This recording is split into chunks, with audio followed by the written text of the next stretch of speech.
တော့ဝင်ကပါကြီးရမယ်ကြီးကြီးကြပါစို့ကြီးကြမယ်မလားဘယ်လိုလဲတော့ကပါတဲ့ဘာလို့ရဲရလို့မပြောအဖေတို့ကလည်းတက်လို့စားမယ်ဆိုလဲကြိုမပြောရှိတဲ့အသားတို့လေကြော်ပေးတာအဆင်ပြေပါမလားမသိဘူးစိတ်ညစ်တယ်ထမင်းဆိုလဲအမြဲတမ်းပြောနေတာစားဖို့အဖေဟမ်ထမင်းလာစားလေအစားမယ်သမီးအဖေရေးချိုးလိုက်အောင်တော့ခဏအဖေလုတ်ပြန်ပြီအေးပတ်အောင်မယ်အေးပါသမီးရဲ့မြန်ချိုးနော်အေးပါပြီးရောမြန်လာစားပြီးရင်ဒီမှာထမင်းတွေကအေးသွားအောင်မယ်ဘာမှလည်းမသိဘူးအမြဲတမ်းပြောနေတာစားကနေတောက်ကနေဆို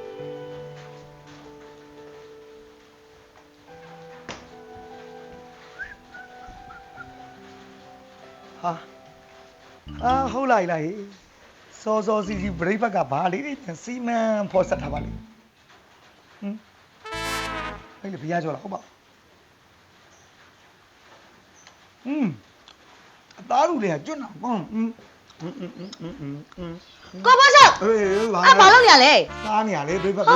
ရှင်းမမဟုတ်ဘူးလေရှင်းမအနောက်မှာဟင်းချက်တာလေကျမဖေဖို့ငါလည်းအိမ်တော်စီငါလည်းစားလို့ရပါဘာဖြစ်လို့အရှင်သာစားလို့မရဘူးလားကျမဖေဖို့ချက်တာလားလို့ဘာဖြစ်လို့စားလို့မရတော့မရဘူးလားတက်လို့ဟိုမှာရှင်းတော့ဟင်းချက်ထားတယ်ရှင်သားတွေတော့မသက်စားတက်လို့တော့မသရာဘူးမသရာတော့ကျမဖေဖို့ကျမဖေမမရေချိုးပြလိုက်စားလိုက်ပါမစားတော့ဘူးမစားနဲ့သွားနည်းနည်းလေးတော့ပြောမခံချင်ကိုအေးရပြီဟာဒီလေဓာတ်မှုရှိသေးလားဘာမရှိ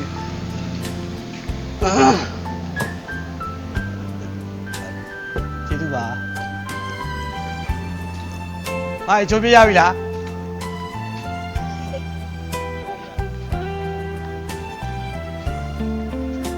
နိုင်လာမယ်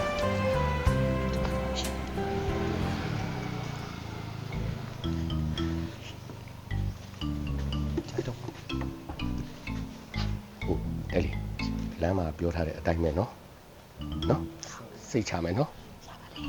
ဟာဟိုစပွဲတို့ရှိပါသလားခင်ဗျာကိုတို့လုံးစပွဲတို့ကိုတို့လုံးကိုတို့လုံး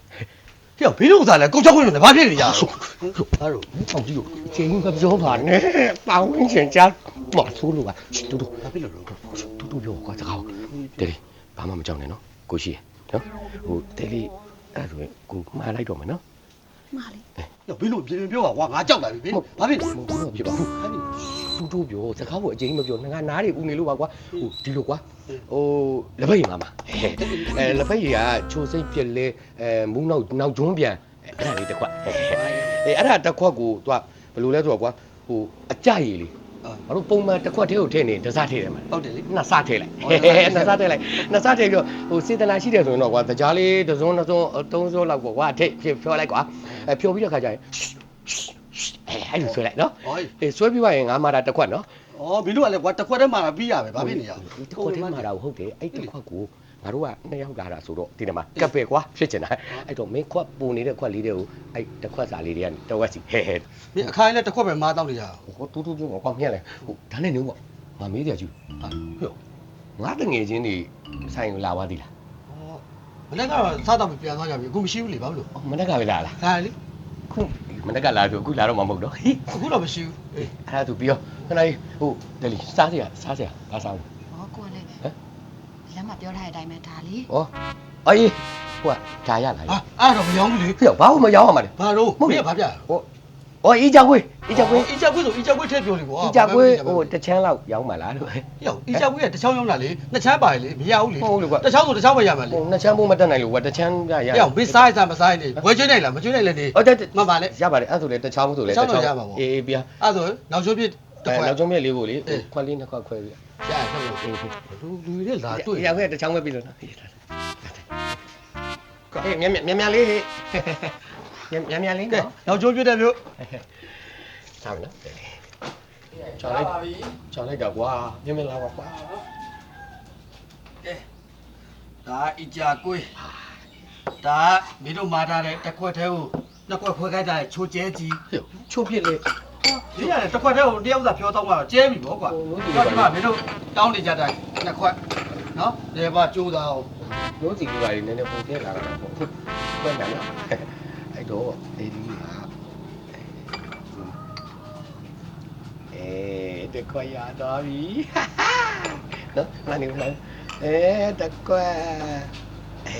ရပါပြီတယောက်တစ်ခွက်ရပါပြီမနည်းနည်းကြံနေကောင်းနေငါနေမနုစီ ရှင်လည်းတော့ဘယ်တော့မှပတ်စံပါမလား ဟိုနောက်ကြံထည့်လာမှာပေါ့နိုးစီတော်တော်ပါပြီ ဟုတ်ပါပြီနော်အဲ့ဆိုဒီလေးနဲ့ကိုနဲ့တောက်တယ်ချီရတော့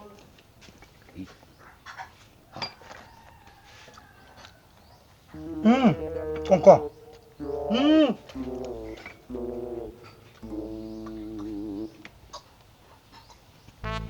那不让，ခုမှဆွဲလာလေအောင်ပါအရာတော့ရှိတယ်ဟုတ်လားအောင်မလို့ပကံလေးဟာတော့ချမ်းမတော့ရှာဘူးဘယ်လိုလဲ 出来那包的， နှစ်ခွက်ခွဲထားလို့လေလက်ခါကျနှုတ်စီထည့်ခိုင်းလိုက်ဟာရောက်ဖိုးချုပ်ဟာကိုတော့တော့ရမိပါဟဲ့ဒိုးတော့မဲလောင်ဒါလိုက်ချမ်းပါဟဲ့ရင်းပြောတော့ငါတငယ်ချင်းတွေဒီဆိုင်ကိုလာသေးလားလို့မင်းငါမေးတယ်လေ အေးလေမလက်ကစားပြီးပြန်သွားကြပြီလေ အေးအခုမှဖိုးချုပ်ဘယ်ကနေထွက်လာမကြအရာကွေးလည်းမရှိတော့လက်ဖက်ရည်လည်းပြောင်းပြီ ငါဘေးသွားတာခုနလေးဖိုးရှုပ်တဲ့နောက်ဖေးဝင်ပြီးအိမ်နာတက်တရားတင်တယ်အခုမရပါ ဘယ်ရောက်သွားမှလဲအရာကွေးလည်းစားပါပြီလက်ဖက်ရည်2ယောက်ခွဲထားတယ်ခွဲကြတယ်မှားပါပြီဖိုးချုပ်ကွာလုံးလိုက်ပြန်ပြီ ကြောက်ပြန်มาလေကွာ ဟဲ့ဘိုးတော့မင်းငါလုံးပြီးတော့မယ်နော်ထမ်းပါပြီတောင်းနိုင်တယ်ပတ်စံရှိပါတော့ဒီလိုနှစ်ခွက်ခွဲပြီးမှားမလားငါနှစ်ခွက်တစ်ခါလေးမှားမှာပေါ့ကွာ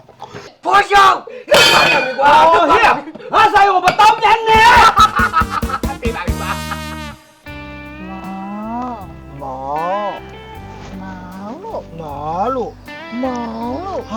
路， ဘာလို့ခိုင်းရလဲမောင်လို့ခေါ်ရဟောင်း 我木然在弄了，哎，ဒီနေ့မောင်မောင်ပြောတဲ့အရေးကြီးရှိတယ်။ဘာလဲဆိုတော့ဒီနေ့ကနည်းနည်းပြေမောင်တို့ရဲ့အာနာပူစီ ဒါဘောမောင်ရဲ့ anniversary မောင်ပြောရတယ်ဘာတော့မဆို အာနာပူစီမဟုတ်လား ဘယ် anniversary ။ဟုတ်ပြီ။anniversary ကိုမအကြိုက်ဆုံးຢာလေးကိုလက်ဆောင်တစ်ခု surprise ပေးမယ် ဝူးမအကြိတ်ဆုံး ။မဘလို့မမျော်လင့်ထားတဲ့ຢာလေးကိုပေးမှာ တကယ်လား ။ရေပေါ်လို့ တကယ်လား ခွက်ပေါ်လို့ ဒီရောပါပါလေတကယ်တီးကြည့်ပြီ ညလုံးလေးမိတ်တာ ညလုံးပိတ်တာ လက်ကလေးပေး ဒီရော လက်ကလေးတော့ပြီ။အဲ့မှာဗျာမကြိုက်ဆုံးຢာဗျာ surprise ပါလား ။ကိုကြည့်ကြိုက်တယ်လေ cheesecake ကြိုက်တာတော့ကြိုက်တာဗောမောင်ရဲ့ဒါမှမောင်လို့ကျွန်တော် ။ဩအလကားစားမတော့ကတကယ်ပါပြီလား။ချမ်း တကယ်ပါလား ဒါပါလေးလေမိမလက်ထက်ခွင့်တောင်းမယ်လို့ယူထားတာဟုတ်တယ် ထင်ပါတယ်မောင်ကဒီ cheesecake ခုလောက်နဲ့တော့မောင် surprise မတိုက်လောက်ပါဘူးလို့ အဲ့တော့မောင်ရဲ့လက်ထက်ခွင့်မလက်ခံလားလက်ခံလားလို့အဲ့လိုမင်းလို့လို့မဟုတ်လို့ အိုးညင်းတာမဟုတ်လေလက်ခံတယ်လို့ပြောတာ ခါမမသိနိုင်မမင်းရဲ့ အဲ့လောက်တော့မှဟောတက်သွားတာ ဆက်လိုက်ဆက်လိုက်ကိုတိမယ်ကြကြိတ်လားကြိတ် ကြိုက်တာဗောဟာရေးချစ်ကောင်း အဲ့တော့ဒီခါလေးကိုမဆာလိုက် မောင်စားလို့ ဟောဆောလို့ မောင်စားလို့ အဲ့ဒါလို့ဘုံမျိုးလုံးလေးပြပြလေအတူတူစားမယ် မောင်ရရရပဲ စားမယ်နော်လေးပြတော့စားမယ်နိုင်ပြီအော်တော်ပြောတယ်ဖြစ်ဖြစ်စားပါ မောင်းဘူးလို့ဟောကြောင် ဟာဆောင်အဲ့လာတော့မလို့ဘောင်းကိုပြတယ်ဘောင်းသားပါတယ်လို့အခုဟိုမှာဖောချောက်တော့မယ်အော်မလားစေပါရမောရောက်မင်းလည်းကတွေ့ပဲမောရောက်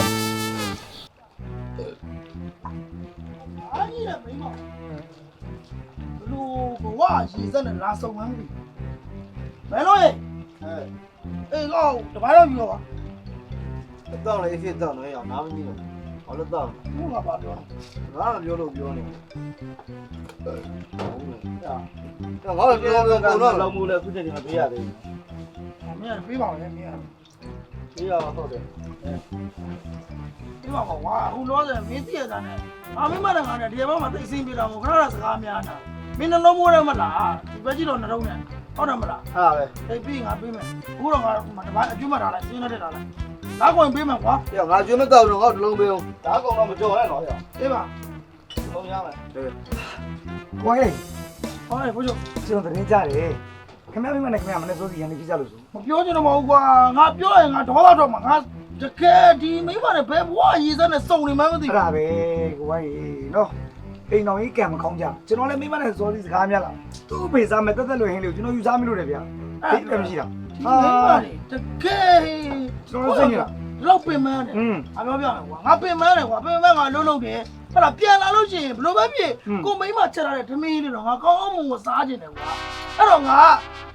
မိမကြီးဘာချက်ထားလဲမေးတာအဲ့ဒါဟိုလေရှင်းဘယ်နှပြားပေးတယ်လို့ကျွန်မချက်ရမှာလဲဘာညာဆိုပြီးတော့ပြောတာ အဲ့ဒါလာပြီအဲ့လိုလေးပဲ စဉ်းစားကြည့်အဲ့တော့ငါပင်မန်းငါဘာစားရမလဲ အဲ့တော့မင်းတို့ကိုယောက်ျားလောက်ပင်မနဲ့ဗျာဟုတ်တယ်မတကားတောက်တယ်စားတယ်ရှိမှာပေါ့ဟမ်အဲ့ဒါကိုလိုက်ရမ်းလို့မသိတဲ့မိန်းမလေးကျွန်တော်တို့ပါရွက်ရိုက်ပြီလားမင်းရောက်မှရှိတယ်ရောက်မှကျွန်တော်တက်တာမဟုတ်ဘူး မရှော့ပေးနဲ့မရှော့ပေးနဲ့မိမကြီးနင်းတာအစားတွေကငါအလိုလိုက်ခဲလို့ငါအခုလိုဖြစ်နေတာဒိတ်ပဲမရှိတာဟောတောက်ရင်လည်းတောက်ပြန်ပြီးတောက်လို့ပြောတာမတောက်ဘဲနဲ့ကြိုးစားတော့လေဒီမိမအလကား အာဟဲ့နော်ဒီမျိုးမတော့ဒါပြန်ဗျာ ရင်းနေမြရင်းနေပါနေရော တော်တော့တော့ ဟာဟဲ့ကောင်ဘိုးချုပ်ဟာငါမရှိတော့ဘူးဟာဘိုးချုပ်မကောင်းဘိုးချုပ်တော့တောက်ပြန်ပြီကွာမရှိတဲ့ဒီပိုင်းနဲ့မတောက်တော့ဟာဘိုးချုပ် ဟဲ့မရတော့ဘူးနော်မင်းပြီးခဲ့တဲ့အပတ်ထွေးလည်းပေးရသေးတာမဟုတ် အေးပါကွာဟိုနည်းနည်းလေးတော့မရတော့ဘူးလား မရဘူး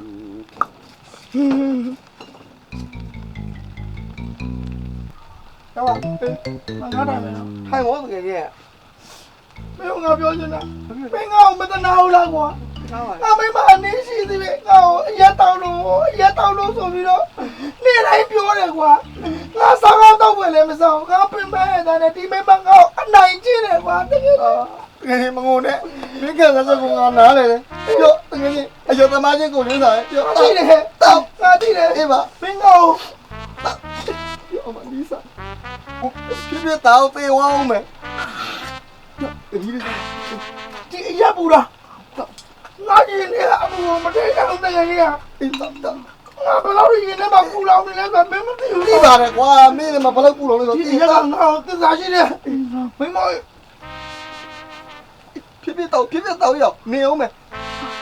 နောက်ကရေလေးပါလေးပေးလိုက်အောင်ငါဆိုင်ထဲမှာမသားပေါ်အောင်မယ်ကွာပြီးတော့ခံစားနေရလို့ပါ ငါတားကြတာတကယ်ကြီးငါတကယ်ကွာ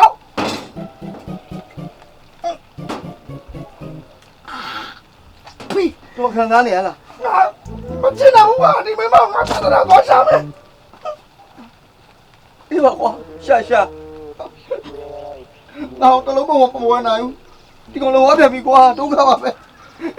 တော့တမန်လုံးပေးပါဦးမင်းအောင်ရှင်းပါလားဟေ့ရှင်းပါမယ်ကွာပါပါတယ်ပတ်စံရမယ်အေး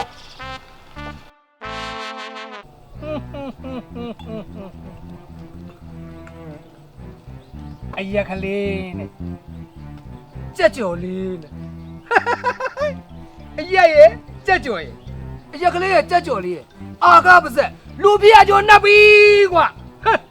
နေတိုင်းရက်စားနဲ့ပဲကြီးလော်နဲ့စားလေးနဲ့တို့စားမြည်နေရတယ်ဘို့ကဒီနေ့တော့နက်ကတော့ပေးလိုက်တဲ့ကြက်ကြော်နဲ့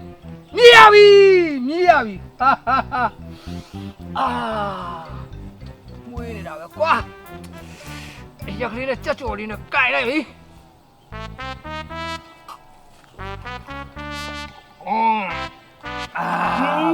ကောင်းတဲ့ချက်တော့ကွာ အေး ဘယ်ရလာလဲ နက်ကတော့ပေးလိုက်တာ ဩနတ်ဆိုလာမပူစားကောင်းတယ် ကောင်းတယ်ရတာရှိ အေးကောင်းတယ် ကောင်းတယ်အေးတက်တာအေးပါဟာဖိုးရှုပ်အော်ဒုက္ခပါပဲကွာဖိုးရှုပ်လှုပ်သွားပြန်ပြီတသက်နဲ့တကူဒီကြက်ကြောငါဘယ်တော့မြည်ရပါမလဲအော်ဒီနေ့မှနက်ကတော့ပေးလိုက်လို့ကြက်ကြောလေးနဲ့မြည်ပါပဲဆိုမှပဲချင်းမရှိတော့တယ်အချင်းမမြည်တော့မယ်ကွာဖိုးရှုပ် ဟဲ့မသားဒီရဲနဲ့တောင်းနေပြန်ပြီလား အာဒီမိမနာကြီးတယ်ငါတော့ဘာဖြစ်လို့ ဘာလို့ဘာဖြစ်ကမှလဲနင်အလုပ်ကြတော့ကောင်းကောင်းမလုပ်ဘူးအလုပ်ကြတော့ပြောင်းအောင်လုပ်လာတာလေ အာနာကြီးတယ်ငါလှုပ်တယ်လို့ငါပြောချင်ပြောမပြောချင်ပြောအဲ့နည်းနဲ့မဆိုင်လို့လေ ဟဲ့ဘာဆိုင်မလဲငါနဲ့မရလေငါနဲ့မရလေဒီ ငါ တော့ ကိုဒီလိုက်အောင်မလှုပ်တော့ငါဖြတ်ထိုးလိုက်ပါတော့ လောက်တယ်ဟာဘာဖြစ်လဲ အာဒီမိမဟာကဲ အာနင်ငါ နေတတ်တယ်ကြာနေလို့လားနေတော့မနေဘူးအနေမှာငါ နေ နေ နေ တယ် စေး စေးတယ်မနေဘူးငါနေတော့ ပေါင်းဘူး အေးမပေါင်းနဲ့မပေါင်းနဲ့သွားနင်ခုသွား သွားတယ်ပြန်မလာဘူးနေရော အေးနင်ပြန်လာ ပြန်မလာဘူးနေ ပြန်လာကြည့်လိုက်နင်နဲ့ငါနဲ့တွေ့မယ် မလာဘူးမလာဘူး သွားခုသွားသွားခုသွား ဟောတော့နေသိမလို့နေ ဘာကောင်းမှမသိဘူးလောက်ကြရင်ကောင်းကောင်းမလုပ်ဘူး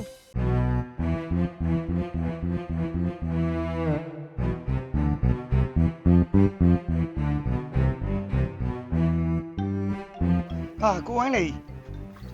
ကျွန်တော်ကြားတယ်မနေ့ကခင်ဗျားမျိုးသမီးနဲ့အိမ်မှာပြဿနာဖြစ်လာပြန်ပြီဆို ဟုတ်တယ်ကွာ စိတ်မကောင်းဗျာကျွန်တော်လည်းခင်ဗျားနဲ့ဘဝတူပဲဗျာနေ့နဲ့မတူဘဲနဲ့ဘဝကသွားတူနေတာကျွန်တော်လည်းအိမ်မှာမနေ့ကပြဿနာဖြစ်လာပြန်ပြီ ငါညစ်နေတယ်ကွာ ကျွန်တော်လည်းညင်နေရပဲဗျာ ညစ်ချ ခင်ဗျားပတ်စံမလောက်ပါစို့ ဒီနေ့ငါပတ်စံပြစ်ပါတယ်ညစ်ချကြမှာ ချမယ်နော်ကျွန်တော် ချရအောင်ချမင်းကိုဦးစားပေးချငါဘွားအကြောင်းမင်းပြောပြချင်တယ်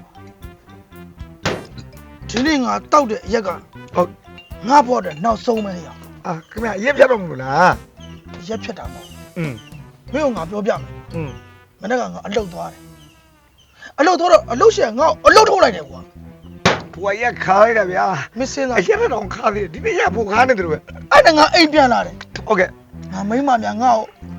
အာကိုတကြီးနဲ့ อืม ငါ့ကိုများအားပေးမလားဆိုတဲ့စိတ်နဲ့ငါအိမ်ကိုပြန်လာ အဘတော်မန်တော့ အိမ်လေးရောက်ငါမိမငါ့ကိုအလုတ်ပြုတ်လာရမလားဆိုပြီးနင်းပြန်လှိမ့်ပြောတယ်ကွာ ဘွာရက်ခါနေတာဗျာအရက်တော့ခါသေးတယ် အေးပြီးတော့ငါမရှိသေးတယ်ရောက်အကျွေးသိန်း40လောက်ကအကျွေးတင်နေတယ် ဟာအကျွေးမကင်းဘူးဗော အဲ့တော့ငါဘွားငါနေရတာမပြောတော့ဘူးကွာ ပြောမယ်ဒါပြောစရာမကောင်းတော့ဘူးလေအဲ့ဒါပြောစရာမကောင်းတော့ အဲ့ဒါကြောင့်ဒီနေ့ငါတောက်တဲ့ဒီအရက်က ဟုတ်ကဲ့ ငါဘွားမှာနောက်ဆုံးတောက်ခြင်းပဲရ အရက်ဖြတ်ပြီးတော့ဖုန်းကြီးဝဲတော့မှာဒါမှမဟုတ်တော်ထွက်တော့မှာ မဟုတ်ဘူးရငါဒီအရက်ပလင်းထဲမှာ อืม အစိတ်တွေခတ်ထားတာရ ဒါသာစိတ်တွေဟုတ်တယ်ခင်ဗျာကျုံမပြောကျွန်တော်ကနှစ်ခွက်သုံးခွက်လောက်တောက်ပြီးလိုက်လေဟာ မင်းတောက်လိုက်တာ တောက်လိုက်ပြီလေ မင်းနဲ့ငါတဲ့ဘွားတူတွေပဲကွာ ဘွားတူတယ်ခင်ဗျာမသိဘူးကျွန်တော်သိပါလေခင်ဗျာ ငါစာမင်းသိလို့လည်းရတယ်လေ ရအောင်လေခင်ဗျာလေကျွန်တော်စိတ်တော့လားလုံးကြပါဦးကျွန်တော်စိတ်တွေတောက်လိုက်ပြီလုံးကြပါဦးဗျာဟာအဲ့တော့စိတ်တွေလား အာမင်းသိတော့မရအောင်မင်းသိတော့မရအောင် အဲ့ဒါကသိတော့လုံးကြပါလုံးကြပါ စိတ်ပေါင်းခိုင်းတယ်လေစိတ်ပေါင်းခိုင်းတယ် ဘာလို့ဖြစ်လဲ ငါထက်လာတဲ့အစိတ်တွေကိုဒီကောင်တောက်လိုက်တာလေ တိတ်ချင်းတောက်တယ်တော့မင်းတိုင်ပါမှာနော်မင်း ငါအမှုပါမှာမင်းအဲ့လိုငါဆိုင်နေမှာကွာတခုပြမှာဆိုလို့ ဒီလိုကလည်းကြတယ်ဘယ်လိုကြမ်းမလဲ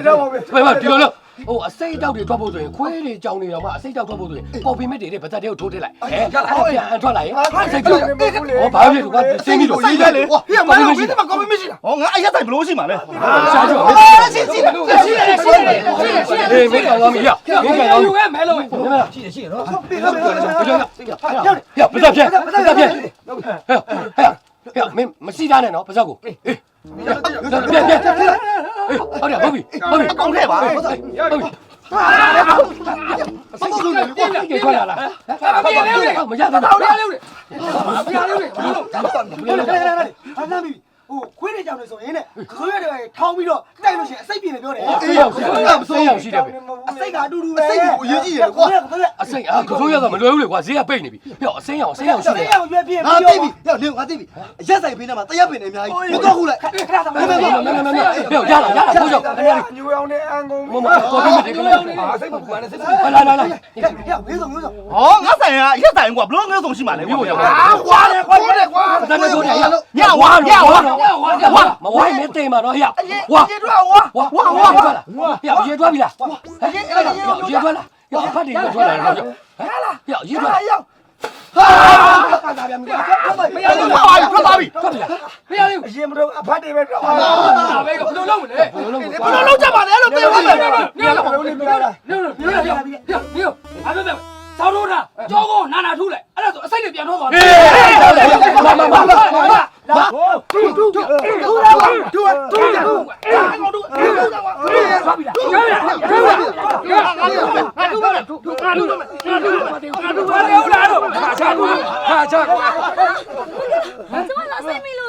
ဟုတ်တယ်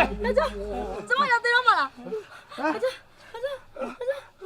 ကျမရောက်သေးတော့မလားလို့ကျမရောက်သေးတော့မလားမင်းနေရလေ ဘာကြီးလဲကွာဘာကြီးလဲ ကျမရောက်သေးပါပြောနေကြတာ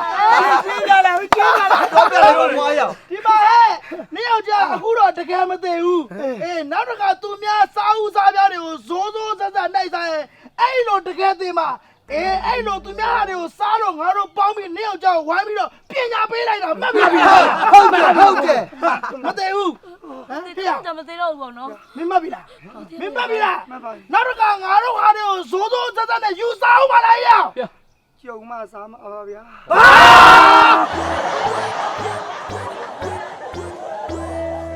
ဟာတော့ဝင်ကပါကြီးရမယ်ကြီးကြီးကြပါစို့ကြီးရမယ်မလား